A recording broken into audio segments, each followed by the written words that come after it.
J'ai choisi de vous présenter le recueil Une saison en enfer d'Arthur Rimbaud. Je l'ai choisi pour deux raisons.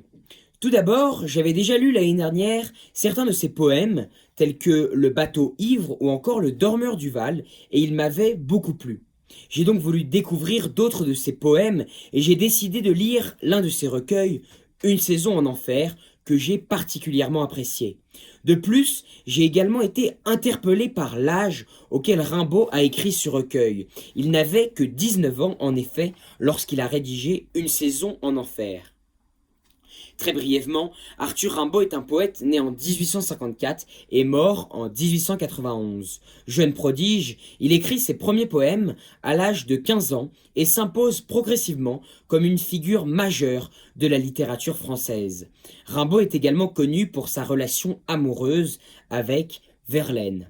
Marginal et anti-bourgeois, il se trouve en rupture totale avec les codes de la société dans laquelle il évolue. Il cessera très tôt d'écrire et voyagera beaucoup. Une saison en enfer constitue un recueil de poèmes en prose très personnel paru en octobre 1873. Le recueil est composé de 9 poèmes. Consacré à la vie de son auteur, il expose les étapes d'un apprentissage. Le livre est un témoignage de l'errance de Rimbaud à Londres en compagnie de Verlaine. Le poète passe à la fois par des états successifs, d'une idéalisation de la jeunesse à l'expression de la folie, avant de retrouver progressivement la raison. Il évoque des thématiques variées, telles que la famille, la religion ou encore l'histoire. Il relate tout particulièrement ses tourments et son homosexualité dans le poème Délire 1. C'est un recueil torturé, marqué par les doutes de son auteur. Pour autant, il ne s'agit pas d'un ouvrage seulement désespéré.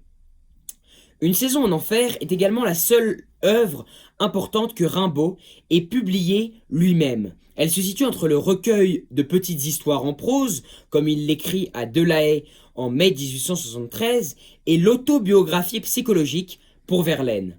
Les poètes qui composent le recueil ont été rédigés entre novembre 1870 et août 1873. Ils font écho à deux crises majeures dans la vie du poète: son exil à Londres et surtout son violent conflit avec Verlaine. L'œuvre repose sur un langage très imagé, fait de métaphores mais aussi d'ellipses. En effet, le poète passe sans cesse d'une idée à la suivante, ce qui peut rendre ses textes difficiles à saisir. C'est pour cette raison qu'il est primordial de situer l'œuvre dans son contexte. Elle peut dès lors être perçue comme une sorte de journal intime pour Rimbaud. On peut relier le recueil Une saison en enfer à l'intitulé du parcours, de notre parcours, Alchimie poétique.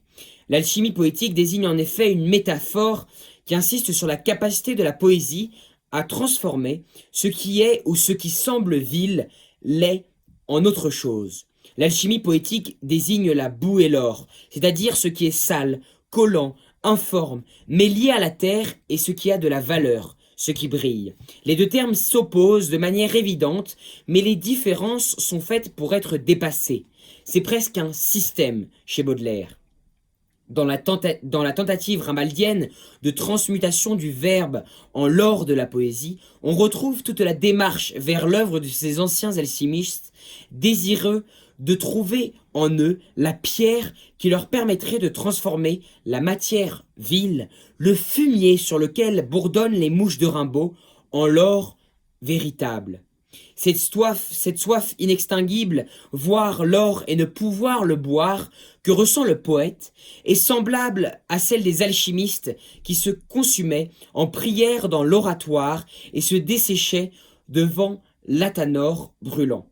Le dérèglement de tous les sens, le désordre de l'esprit, la santé menacée de Rimbaud étaient semblables aux hallucinations et à la mort lente des alchimistes drogués, empoisonnés par les vapeurs de mercure et autres produits contenus dans la cornue où ils opéraient le supplice de la matière.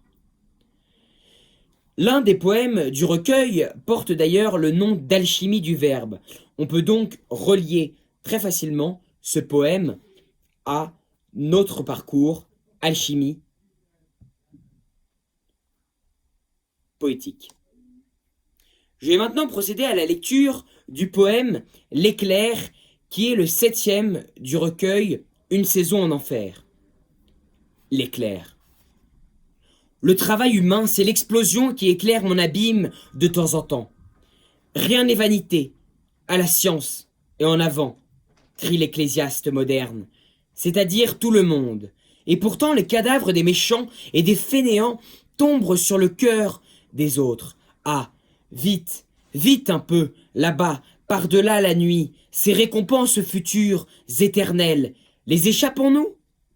Qui puis-je? Je connais le travail et la science est trop lente, que la prière galope et que la lumière gronde. Je le vois bien, c'est trop simple et il fait trop chaud, on se passera de moi. J'ai mon devoir, j'en serai fier, à la façon de plusieurs, en le mettant de côté. Ma vie est usée, allons, feignons, fainéantons, ô pitié, et nous existerons en nous amusant, en rêvant amour monstre et univers fantastique, en nous plaignant et en querellant les apparences du monde, saltimbanques, mendiants, artistes, bandits, prêtres. Sur mon lit d'hôpital, l'odeur de l'encens m'est revenue si puissante, gardien des aromates sacrés, confesseur, martyr. Je reconnais là ma sale éducation d'enfance. Puis quoi? Allez, mes 20 ans si les autres vont 20 ans. Non, non. À présent je me révolte contre la mort. Le travail paraît trop léger à mon orgueil. Ma trahison au monde serait un supplice trop court. Au dernier moment, j'attaquerai à droite, à gauche. Alors, oh, chère pauvre âme, l'éternité serait-elle pas perdue pour nous? Arthur Rimbaud.